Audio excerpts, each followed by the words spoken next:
Well, it's summertime, and if you have been following me for a little while, then you know that I like to take a bit of a break in the summertime. Not entirely, I don't ever step back from either business for a lengthy period of time. Perhaps sometimes I do take a week or two during the year. I'm only human. However, I am, of course, still working in the business. So I'm going to show you a couple things that have been going on in here and talk to you about something really fun that if you watched the live, you already know what it is, but I'm just going to give you a couple updates in terms of the business in this video and provide you with something a few people have been asking for to show you how I purge into specific objects or into the infill within the bamboo slicer. Welcome back to the channel. My name is Ashley, if you don't know me, and I have built a six-figure bakery from my home. I started building our home 3D printing business about a year and a half ago with all the knowledge I gained from building that bakery, but this time I created a YouTube channel so that I could take all of you along with me, teach you how to grow a business, because I think everybody has it in them to be able to do that, to make some more money on the side if they need to, or to even entirely leave their six-figure careers as I did to jump headfirst into entrepreneurship. So let's get into it. So while I may not be in this room as often as I am outside of summer, that doesn't mean that I'm not working away. I am working with businesses in the background to set myself up for the fall in terms of taking different custom orders for sports teams, items, and other things. I do also have my regular local customers who have been messaging me for things that they want, and I'm going to show you some of those things. One of which was something I didn't have any plans on printing. I saw them starting to pop up, but I am getting more and more requests for them. So I thought, hey, you know what? You got to go with what your customers are asking for sometime. So I'm going to show you guys those just getting made shortly. But while I am taking some much needed time to reflect and see where my business has been and where my business is going and still taking those orders, I just want to know if this is something that you all do. Do you just push and go, go, go, go, go constantly in your business? Or do you ever take time to give yourself that time to step back and be like, okay, what's working, what's not working, what can I improve on, and where can I grow? What are your goals for the last half of the year? We're halfway through the year, just over, and you can look back and see how did the first half go, and now how can I grow my business in the second half. These are all things that I like to look at. I'll look at the number of orders coming in, where they're coming from, how many markets have I done, and what income is coming into the business, and what kind of profit I'm making as well, because that is such a big part of it. You want to ensure that you're making the profit, and it's not just money coming in and constantly being used to fix printers, replace printers, buy new filament. You want to make sure that you're paying yourself too, because if you don't, you are going to burn out and you're going to stop doing this. And maybe you're a little bit unsure about some of these things, how to run the business, how to grow a business. And that's amazing, because I have really great news for you. If you weren't on the live that I did with STLFlix, then here's some details that you might not have already. STLFlix has put together a really incredible offer for their fourth anniversary. And part of that offer is getting access to all of their software for 4 years. If you haven't checked out their STL seller yet, it's a game changer. You really got to look into it. But the other part of it is that they are going to have two different live class models. One is going to be about teaching people how to sell online, and the other, being taught by me, is going to teach how to sell locally. Markets through Facebook, people who live in your own community, or even selling through stores, whether that be a commission based thing or wholesale based thing. I'm so excited. I'm really happy that STLFlix picked me. Of all the people out there on YouTube that they could have picked, they picked me. And I am going to absolutely pour my heart into this for all of you, because I really do have a passion in teaching people how to grow their businesses. The course starts on August 6th and will run every Tuesday, will be the live course for teaching how to sell online. And every Thursday, you will be with me, where I'm going to teach about how to make money with local sales. All the classes, of course, will be recorded if you're not able to catch the lives. But if you are on the lives, you're going to get the chance to be in the Q&A session. I have never done a live Q&A on YouTube. So while I am in the comments of every single video, I answer every one of them personally on the lives, you're going to get access to ask me any question that you want about what we're learning in the course in order to help you grow your business. We have been building this course now for weeks. It is loaded with amazing content. So I'm going to put a link in the description below so that you can see everything that is going to be offered in this package. But most of all, of course, you're going to get to come and learn from me in a way that I'm going to teach every single tiny little step that I think will help you to build your business. And this is something that I wish that I had when I was building my bakery, because I had to go to so many different sources. I paid for multiple courses to try to get bits and pieces from each one. And I really think that we're building an all-encompassing course that's going to take you from nothing to running a successful business if you put in the work and follow everything along the way. So that has been keeping me a little bit busy. Obviously, I'm going to be doing that throughout the summer. It'll run us right until almost the end of August, but I'm so excited to keep doing that and still working and building my business over here so that I can show you all what I'm doing along the way. Okay, you know when you pull off something that you just aren't sure is going to turn out the way that you hope it will, but then you do it and it feels that much better. So I'll explain. This is attempt number 2 on this one. This was attempt number 1, and you can see that the baseball mitt is red, which it wasn't supposed to be. It's supposed to be light brown like that. But what I'm trying to pull off is using 6 colors on a machine that obviously only does 4. Now, I successfully did it with this one. So you can obviously see that there are 6 colors used in this, but the way that I made the layers go, I made the bison stick up more than the maple leaf with the bats so that I could add in a pause and swap out the colors as needed. So this one turned out first try. I got it right in the slicer and I'm really, really happy with it.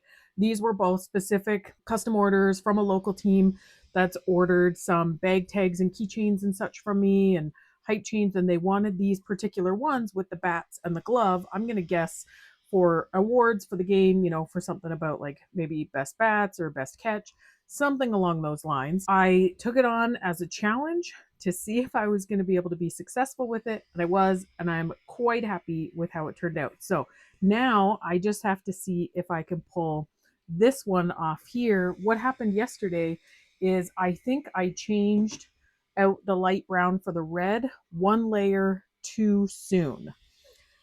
So we're going to see how this one comes out. Hopefully I get it right this time, and I'll show you guys and we'll see how it is. This is just printing a connector for it. I already have all the chain links printed. So these teacher pencil boxes, I finally closed the orders on those. And to give you an idea of what I did in total, I ended up taking 42 different orders for them, or well, I made 42 of them, not necessarily 42 different people, because a lot of people ordered 2, but I did 42 of them at $16 a piece, was $656. That was one marketplace listing over a 2-week period of time, because I managed to hit an item that people were looking for in the market, which is such an important thing to be able to do, to read into and figure out exactly what you think people are going to be looking for based on the time of year. Okay, I will come back in a little bit with hopefully good news that I have done this glove one right, and we're going to see how it turns out. I am so happy that I am coming to you with good news that it worked out. 6 colors on a 4-color AMS, and this one was trickier than the other one with the bats just because of the way the colors were in the glove.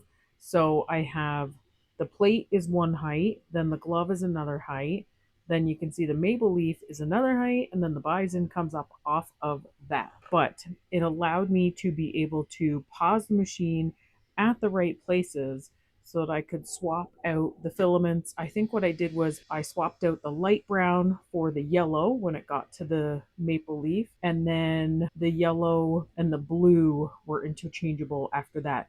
The trickiest part was there was one layer where there was yellow and blue in that same layer. So I had to actually babysit it because I didn't know which order they were going to go in, and the yellow was in there and it went to start printing the blue outline around the bison. So I paused it, got it out, got the blue in, and then it did the blue around the bison. I paused it again after that, took the blue back out, put the yellow back in. It finished the very top layer of the maple leaf, and then I was able to swap out the blue for good and it finished it off. So I am very happy with how it's turned out, and I just have to get the other one together now. Good morning. Well, I may not have any markets happening anytime soon. That doesn't mean that I'm not still working away on different orders placed locally from my customer base.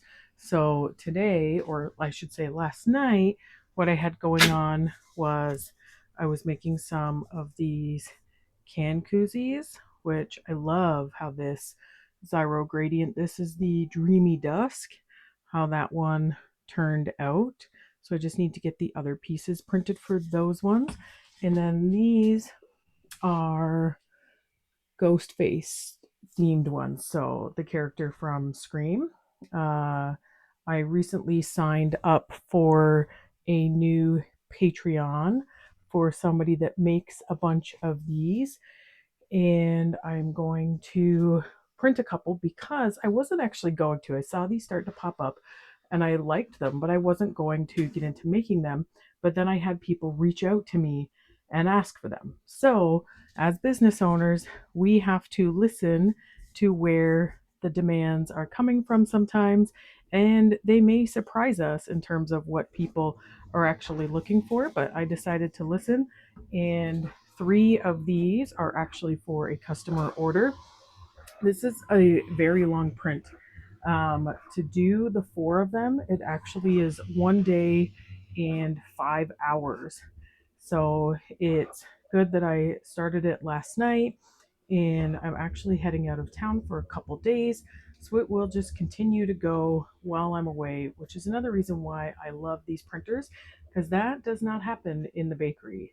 If I'm not in there, nothing is getting done. Whereas these are working for me while I'm sleeping or while I'm out of town, which is awesome. So I'm going to leave it at that for now. I do have some custom orders coming up in terms of the hype chains and things, and I will keep you guys in the loop as I do those. Something that I've been putting together on the channel, I've already put out one video and I'm going to have a few more coming up, is I'm testing the different AI softwares. I've had a whole bunch of them reaching out to me, probably about a dozen.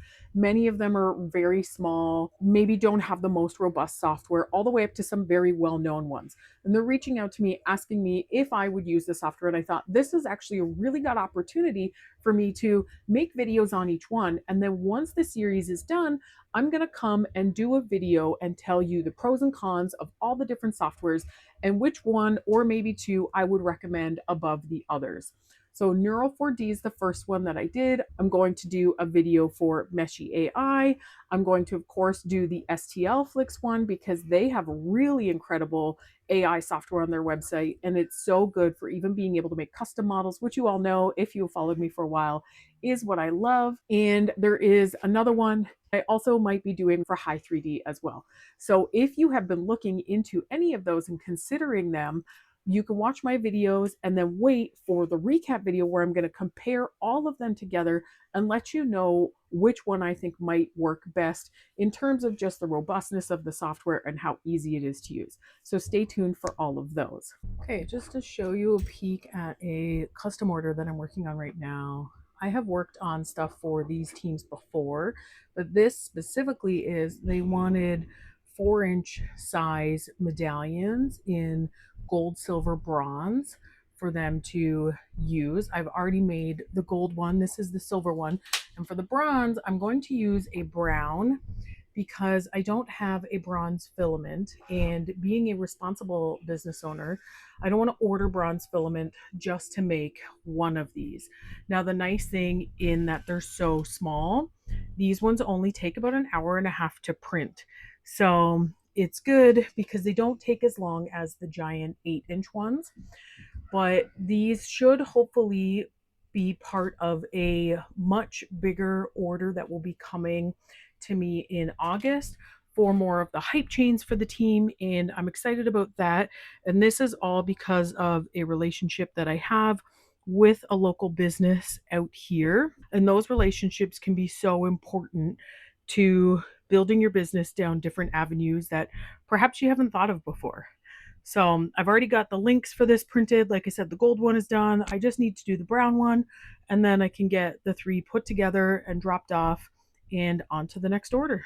I've had a few people asking how I purge into infill or the other objects on the plate, so I thought I would just throw it into this video really quickly to show you all. So I have this print here from STLFlix that I want to do at some point, and what I've done is I've just added this ball fidget to it. And you're going to see, actually, first what I'm going to do is I'm going to remove that from the plate, and I'm going to slice the plate so that we can get a full picture of what it looks like to print just this plate before adding the object. Now, this is a very long print. This one has many, many color changes, as you will see, and it has a huge waste right now from the purge. So the purge waste is actually more than what the prints themselves need for the waste, and that's just with how purging works. Now, if you have a tool changer, great, this is not a problem for you, but I do not. So now that we've gone and done that, I'm going to show you how sometimes I change some of my settings. So if there wasn't so much white in this, I actually probably would have put that to a 0.7, but I stuck with a 0.9, and now I'm going to re-slice it again so that you can see what that does to the purge waste before I go and add the object to the plate to purge into. So you can see the difference here and our total of the filament used. And now I'm going to go and I'm going to move the object onto the plate. And then what happens is you are going to right click and you're going to scroll down to where it says purge options, and then you will choose purge into this object. And what that will do is that will take the majority of your purged filament, and instead of wasting it, it will actually then use it to make another item on your plate that you can then do what you like with. I do sell mine. I use a lot of infinity cubes for this, and I sell my infinity cubes for $5 each. So it's just another way to still make use of what would otherwise be waste. And you can see here that I went then and copied and pasted it to actually put two on the plate, because you saw how much purge waste there was there. I will probably even be able to do a third one, but you also have to take into consideration that each time you add one of these objects, you are also going to be adding to your overall print time as well. So for a print like this that is already very, very long, you want to consider whether it's worth it for you to put one or two or three of those items on your plate because of the added print time that it's going to put on there for you. But you can see that it does drastically drop the purged filament. However, it does obviously add time to the actual print itself. So again, weigh those pros and cons, and also consider what can you sell that purge item for, and does that make sense for the time that you are adding to the print. So I'm choosing here to add the third purge item to the plate so that I can see how much time that would add to the overall print. So I'm going to go back through and I'm going to slice it again. And for me, I think the third one adds on too much time that I would not go for the third purge item. I would just stick with the two and know that I was able to drastically reduce my waste by putting the two of them onto the plate. And it gives you, especially if you choose, a fidget item, it chooses then a fun fidget item that you can add to your table if you're selling these at a market or whatever it might be. But you can also do this with any number of other objects. I do it with spiders a lot. You could choose to do it with dragons, right? Like anything that you just think that your customers will want, in that it will still go over well being an item that's been purged into, where it's going to have obviously all different colors. Like, you're not printing a specific flexi with this because you're not going to get the colors that you want. So you have to be choosy and wise with the item that you're doing when you're going to do this. But just a really quick lesson to be able to show all of you who have been asking how I do that. That is exactly how it's done in the Bambu Slicer. This week's video is just to show you a couple things that I've been working on, keep you in the loop, let you know what's been happening. If you're still here, please hit that like and subscribe. Everybody on YouTube, I feel, is struggling these days in competing with the AI videos, funny enough. And it would be really, really helpful if you just engage with the videos, like, comment below. As I said, I read and reply to every single comment. So I always love to see what you've got out of the videos below. And if you hit subscribe, you're going to get notified as those other videos comparing the AI softwares come out so that you can see something that might work for your business. Thank you again so much for watching. And until next time, happy printing.